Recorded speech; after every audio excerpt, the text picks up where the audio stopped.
ইবলিসের কেডা দিল? হ্যাঁ হ্যাঁ, শয়তানের আগে শয়তান কেডা, কেডা ছিল? শয়তানের আগে কেডা শয়তান, এই কথাটা আমরা তুলে ধরেন না।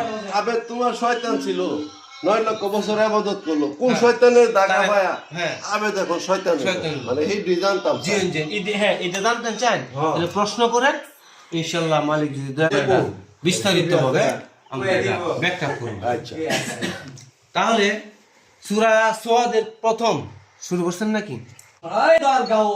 যাক, দয়াল মুর্শিদ কেবলার স্মরণে আমরা একটু আলোচনা করব আজকে এই বই না শ্রীনগর এলাকার মধ্যে আক্তার ভাইয়ের বাড়িতে বসে আমরা একটু আলোচনা করব। আমরা অবশ্যই জানতে চাইব আমাদের সকল মানুষকে, জিন এবং ইনসানকে কে ওয়াসওয়াসা দেয়? ইবলিস শয়তান, ঠিক না কথাটা? ইবলিস শয়তান সে কিন্তু তার কিন্তু অনেক উপাধি আছে।